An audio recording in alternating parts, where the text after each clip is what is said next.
Let's go. Yes. So, good evening, everybody. Welcome to Karwaan. This is Ishan Sharma. And I have with me today the Wizard of Words, a prolific orator, one of my favorites. And, my kurta is inspired by Dr. Tharoor's kurta. We are wearing the same color today.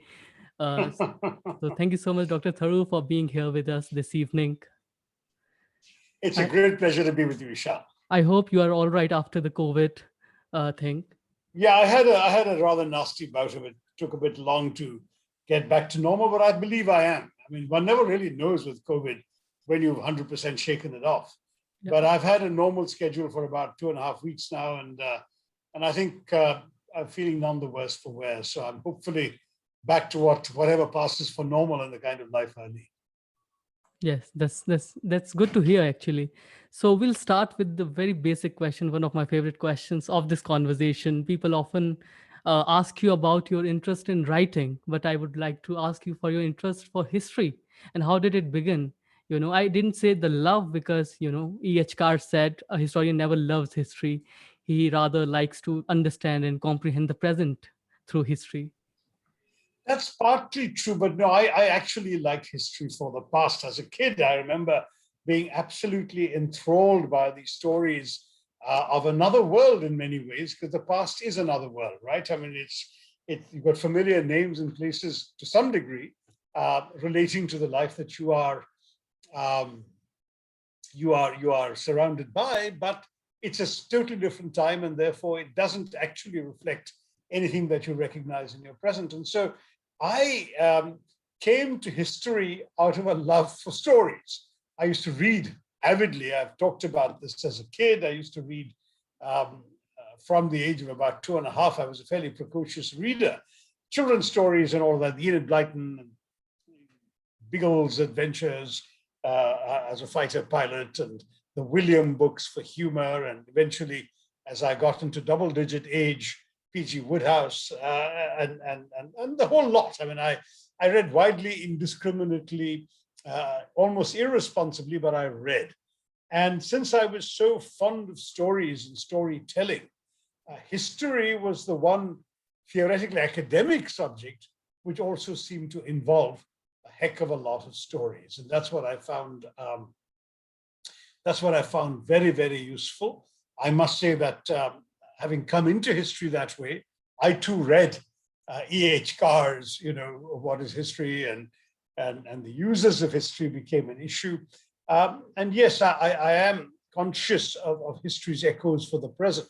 I'm also wary of seeing history purely as a tool to understand the present, because in fact, the danger with that is that you actually distort history to serve your contemporary purposes. And my sons are very fond of history as well, and I've often argued with them. They know a lot more about European and Ottoman history than I do. And they're talking about the way, for example, that President Erdogan in Turkey today is trying to use Ottoman history to legitimize a certain kind of narrative supporting his own rule.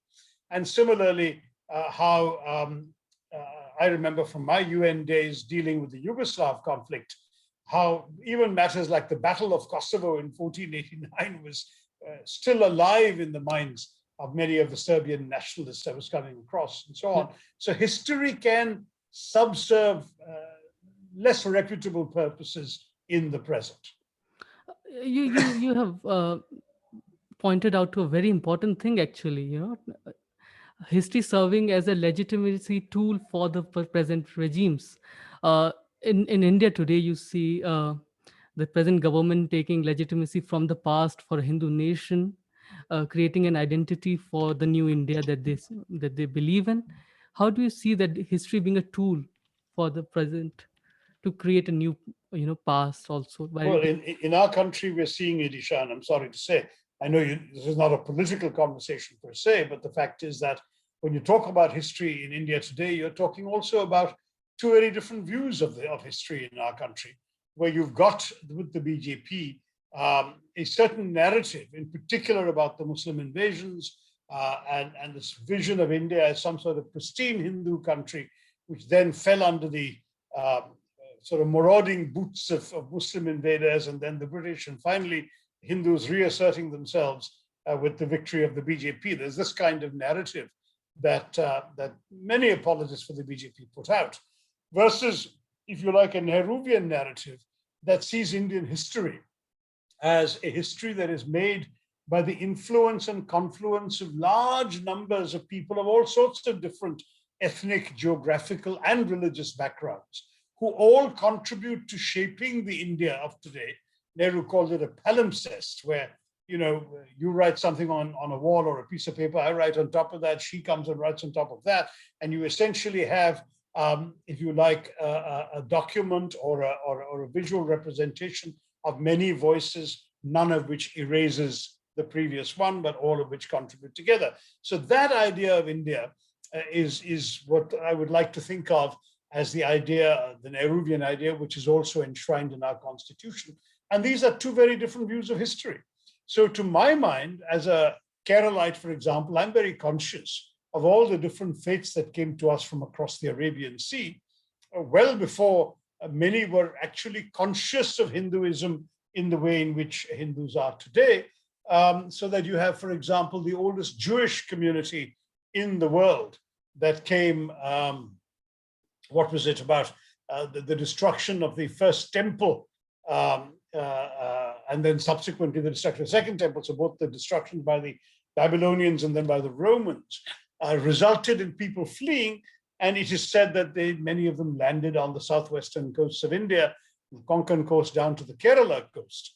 And in Kerala, they were welcomed, they were allowed to practice their faith and lead their lives in peace. And when St. Thomas, the apostle, doubting Thomas of the Bible, landed up to preach Christianity a few centuries later, the story is that he was greeted on shore by a flute-playing Jewish girl. And then Islam came, not through the sword in southern India, certainly not in Kerala. It came through traders and travelers who had been coming for 1,000 years before Islam, and who, having discovered Islam, brought the message of that faith to Kerala. So it's difficult for someone like me to actually accept the notion of the BJP notion of history, if you like, which has given BJP and Hindutva thinkers a sort of chronic chip on the shoulder about Muslim rule and about Hindu humiliation as they see it, a chip on the shoulder that I don't have and that I don't feel. So for me, for example, yes, it's true that when Babur came, he was a foreigner.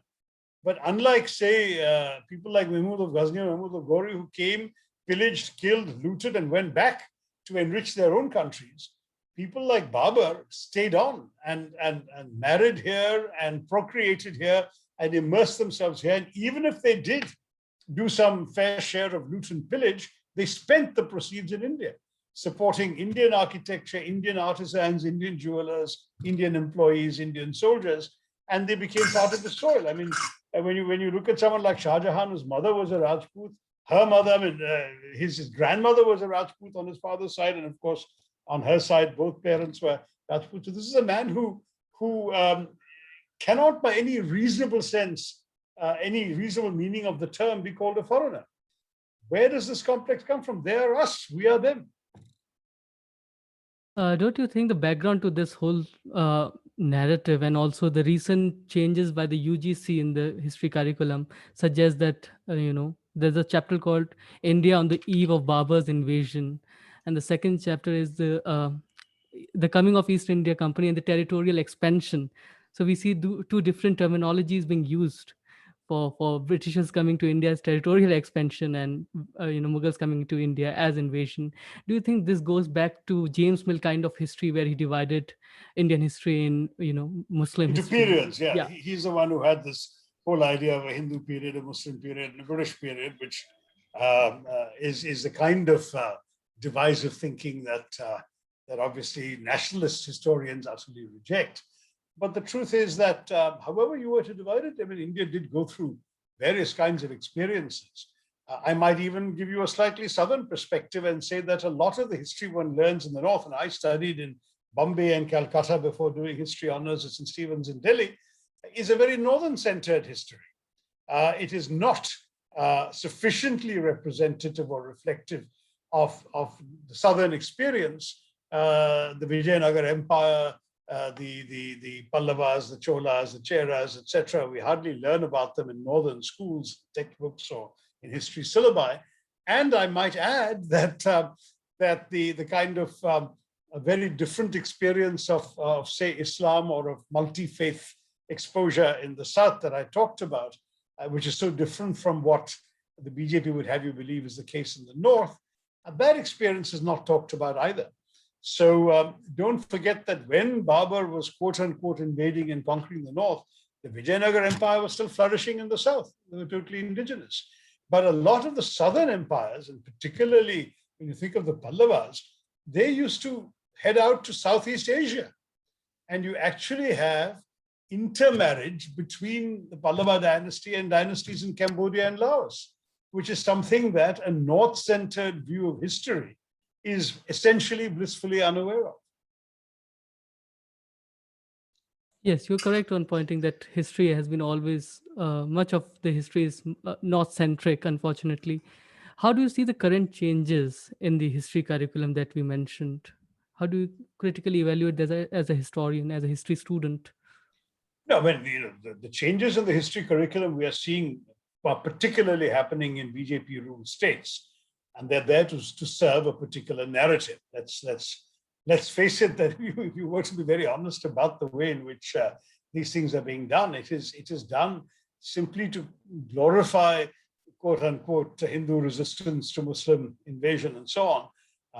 This whole business of the Battle of Haldigati, for example, conventional history says that that essentially Akbar was able to get the Maharana Udaipur essentially out of the way and consolidate his hold all over the north. Whereas the sort of Hindutva historians would like to portray this as a victory for Maharana Pratap. Now, quite apart from technical details of who won or who lost in terms of battlefield positions, the fact is that Akbar continued ruling for a few decades afterwards till his death. And that's something we can't escape from. So that the significance of a quote unquote victory of Maharana Pratap is in any case debatable because it can't change the facts on the facts of history on the ground. But equally is the fact that Akbar's general was actually the Hindu Rajput General Man Singh, and the principal commander on Maharana Pratap's side was a man called Hakim Khan Sur, who was a Muslim. So where is your Hindu-Muslim narrative standing up against these realities? I mean, these are the kinds of questions which unfortunately are not being asked enough. Our history has been certainly a complicated, and some would even argue a sort of tortured one, and there's been unpleasantness and violence and so on amongst all peoples. But I would argue they were not particularly religiously motivated. People were motivated by power, by control of their own domains and dominions. And if a Hindu soldier or a Hindu general could serve them, that's fine for a Mughal king. And if indeed a Muslim soldier or artillery captain could serve him, that was fine for a Hindu king. Shivaji had Muslim artillery captains and gunners. And Maharana Pratap had someone like Hakim Khan Sur. And there were similarly figures cutting across all these divides. This kind of simplification of history to serve a sort of Hindu versus Muslim politics today by talking about monolithic ideas of Hindus and Muslims in the past is actually profoundly ahistorical or unhistorical, if you want. And I therefore would want to stress that it's not my view of history. I hope that, like myself as a student, that our kids who are really interested in history will read beyond the prescribed textbooks.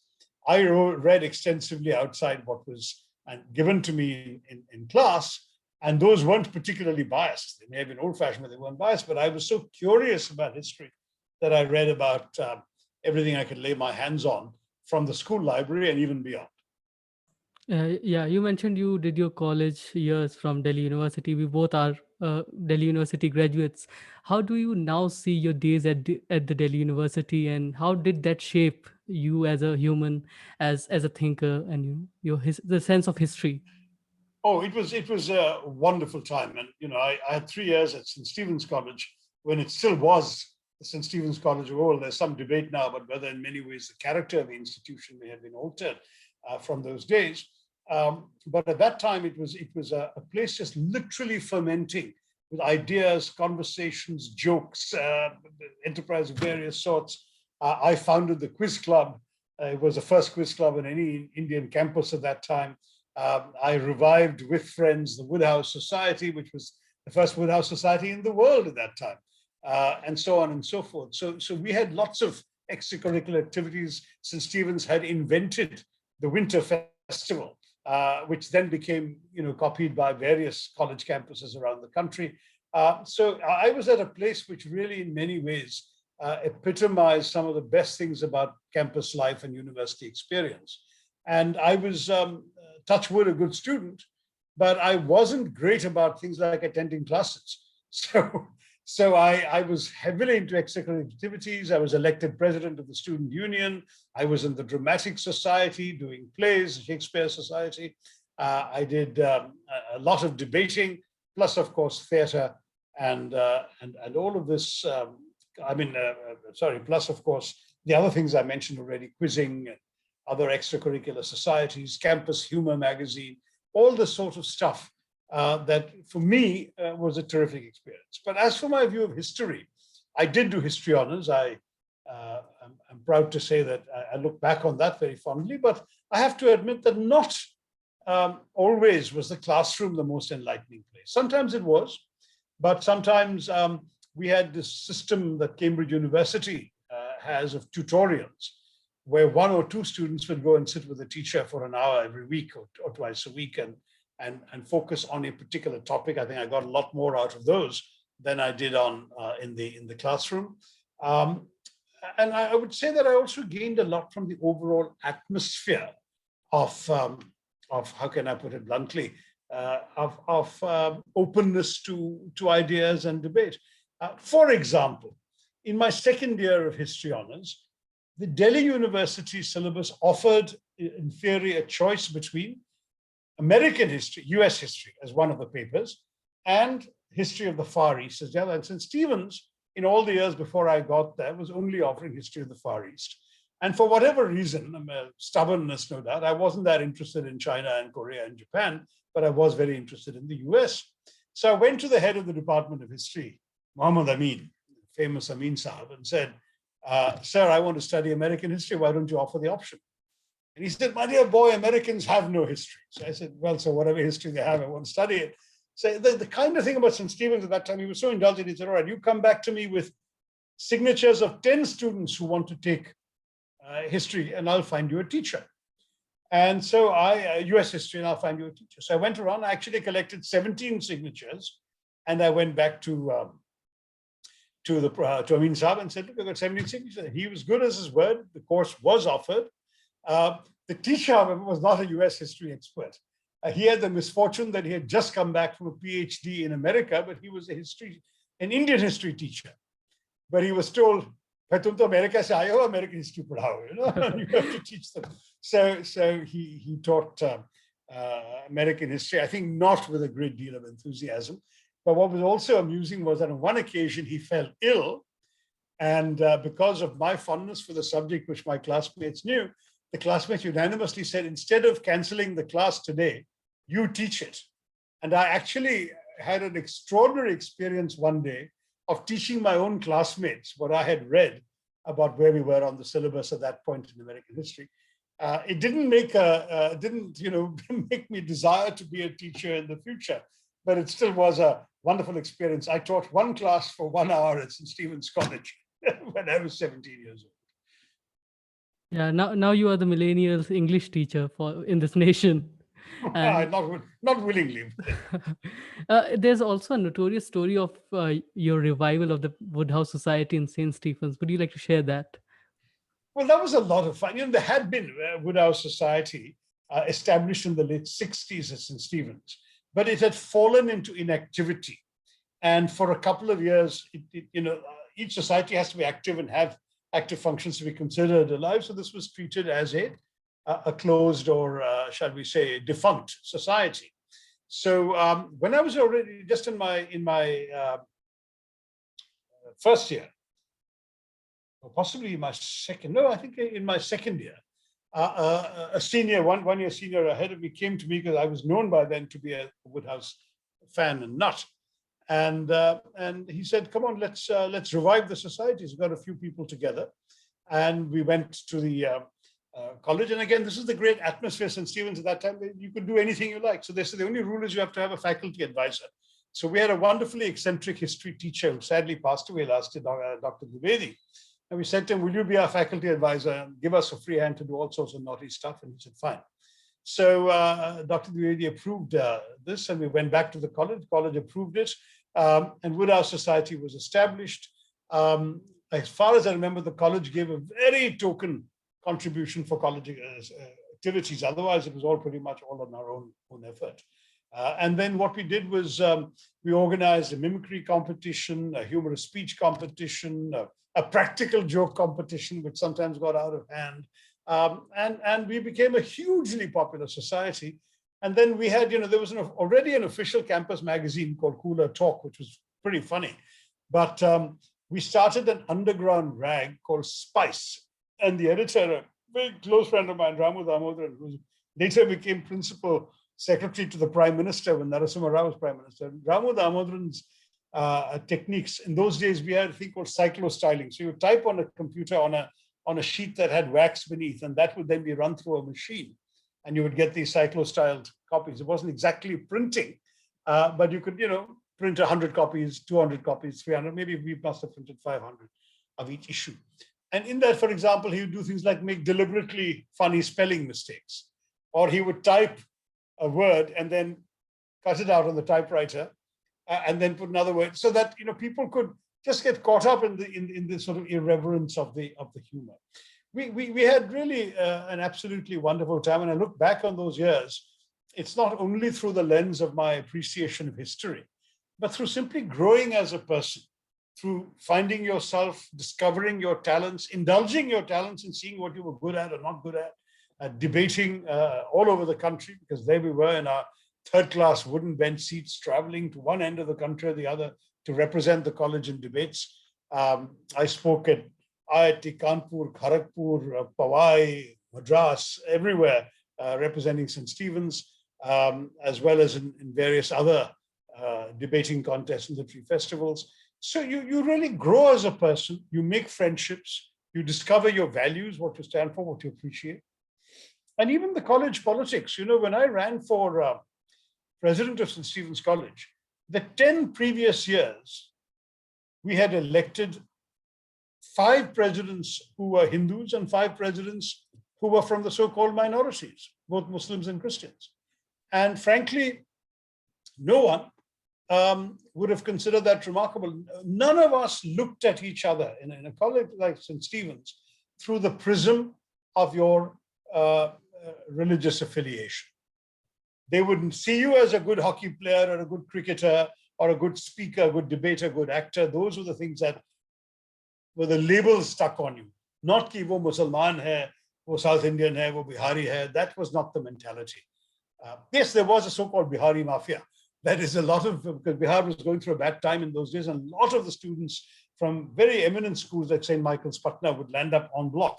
And because there were so many of them and they often hung out together, there was such an expression. But it didn't mean that they were seen only through that prism. There too, there was somebody who was a musician, somebody who was a speaker, somebody who was an actor. Ultimately, those were the things that made a big difference.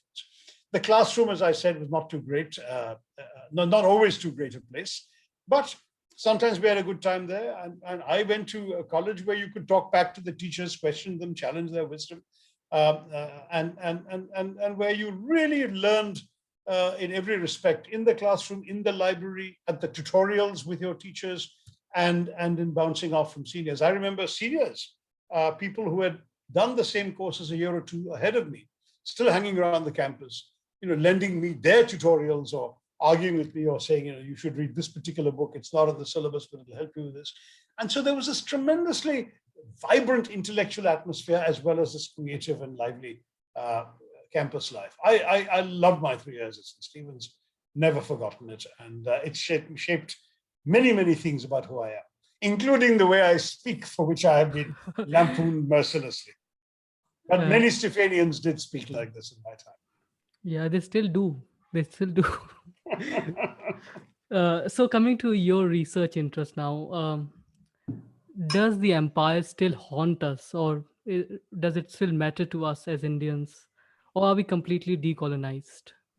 To begin with, the fact that it matters was proven to me by the extraordinary viral success of my speech and the subsequent sort of success of my book, the An Era of Darkness Here, an Inglorious Empire in the British and American and foreign titles. So, I mean, the fact is that there is clearly, in the Indian context, well, first of all, there was a perception that people didn't realize all this enough. And I used to joke that maybe they weren't paying attention in history class, because the truth is that nothing I was saying seemed to me to be terribly original or new.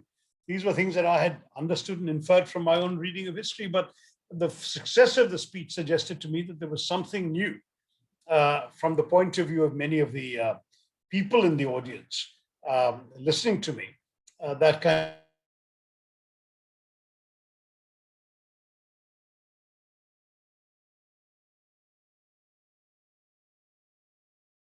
and much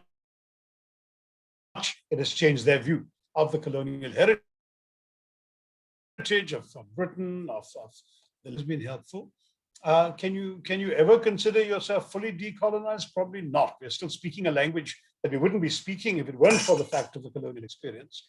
Many of the institutions within which we function, universities, courts, the parliament building, etc., etc., etc., all have come from a process that was indelibly associated with colonialism. So in that sense, it has helped shape who we are, and I don't think we're just going to shake it off. But by being conscious, I mean, we can decolonize our own minds to begin with.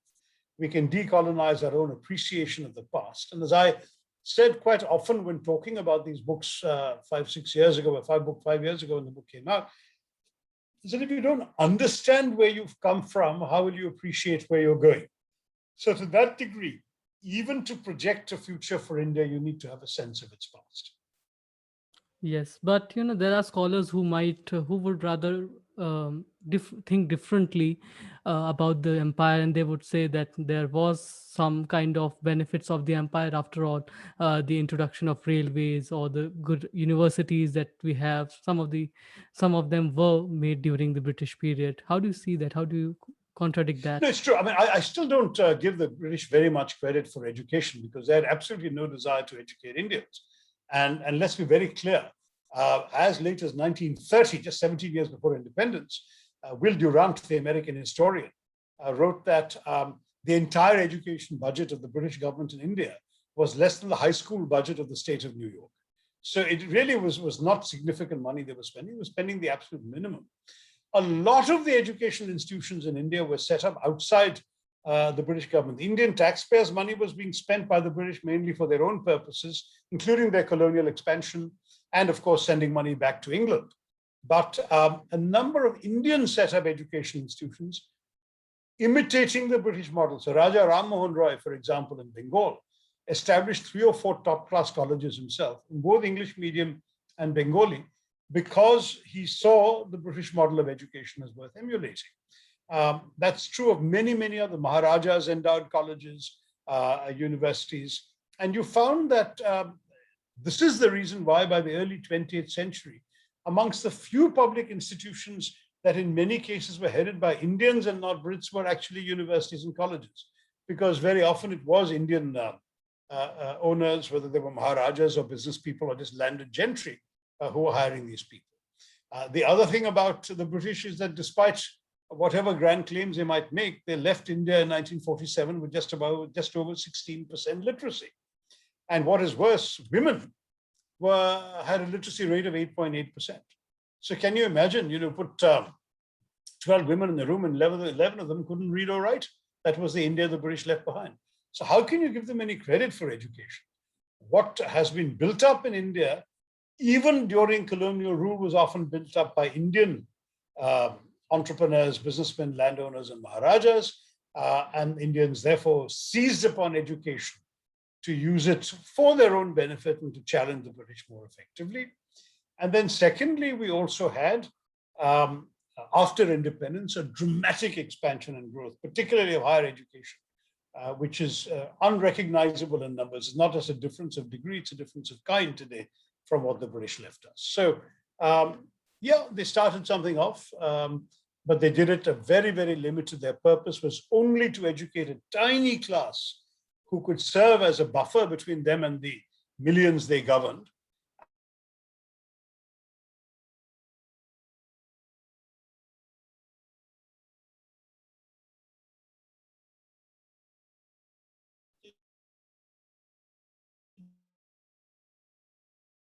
They had no particular desire to use education to empower and enfranchise the Indian people. That we had to do, our ancestors had to do by their own hard work and gumption and take it back for themselves. Yeah, and we cannot forget the economic conditions after the British left and the Bengal famine and everything that they left for us.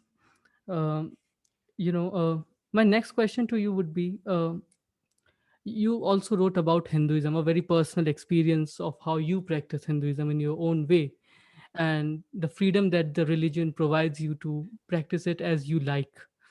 Uh, how do you make a distinction between the present politics of Hindutva and the religion that Hinduism is, or the way of life it is? Pretty easily, Shan, because the truth is that, in fact, Hinduism is a religion and a very open and inclusive one. Hindutva is a political dogma, and by definition, it is narrow-minded and exclusionary. So the two have nothing in common. I find Hindutva to be profoundly anti-Hinduism, in that Hinduism has always been a religion full of incertitudes. The earliest creation verse in the Rig Veda, the Nasadya Sutta, actually ends by saying, who made this universe? Who made all of creation? Only he in the heaven knows, or maybe even he does not know. But that's the kind of doubt and skepticism that Hinduism encourages. There's a whole tradition of thought, of inquiry, of debate, of questioning in Hindu things. So much of the ancient Hindu texts, whether it's Adi Shankara's famous debate with Madana Mishra, whether it's Yajnavalkya's argument with his wife Maitreyi, you've got people discussing, debating throughout Hindu tradition. You don't have somebody coming with the attitude of the British football hooligan saying, Hinduism is my team, and if you support any other team, I'm going to hit you on the head, which is what Hindutva seems to be all about. So that's profoundly un-Hindu. And as far as I'm concerned, the kind of Hinduism that, say, Swami Vivekananda celebrated and taught us is a Hinduism that is extremely not just tolerant of other faiths, but accepting of other faiths.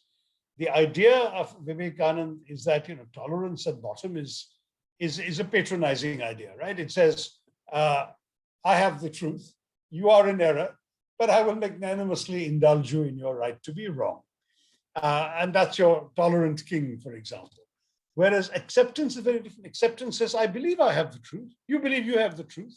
I will respect your truth. Please respect my truth.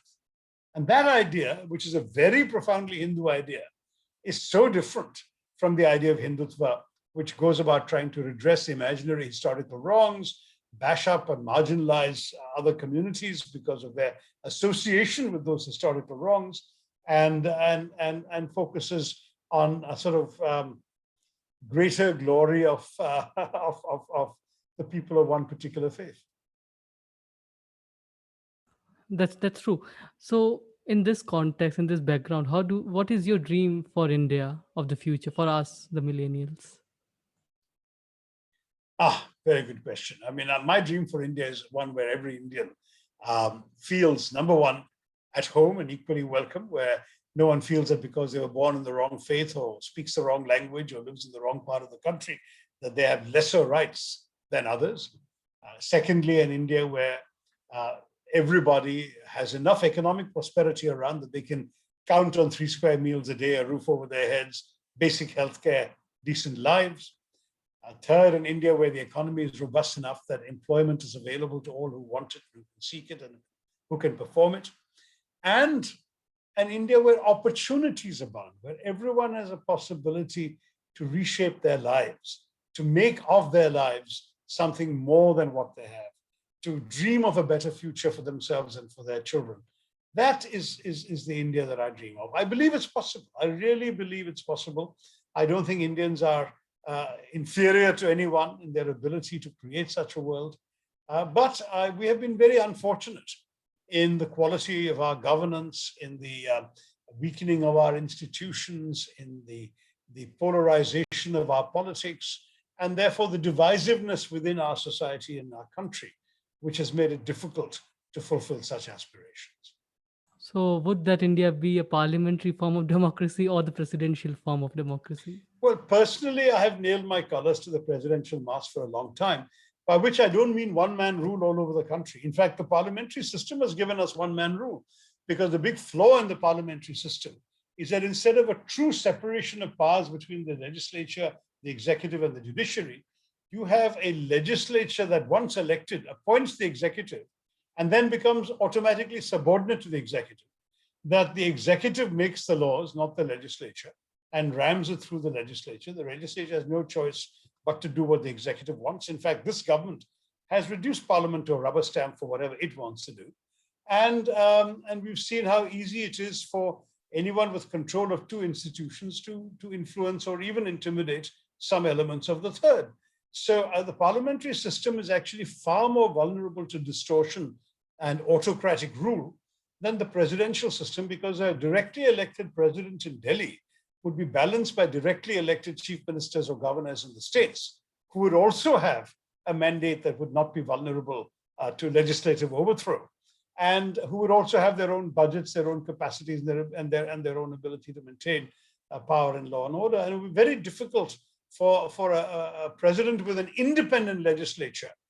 And when I say independent legislature, the American model is interesting, where even members of the ruling party don't have to necessarily vote with the president, and they don't very often. Where in a country like ours with multiple parties, if you no longer have to vote for somebody from the BJP because you want Narendra Modi to be your prime minister, you may vote for a local candidate you prefer, and that person will go there and he may challenge the new chief executive, Narendra Modi, on certain issues. So you're talking about the need for a directly elected president to actually form issue-based coalitions depending on the issues he's promoting.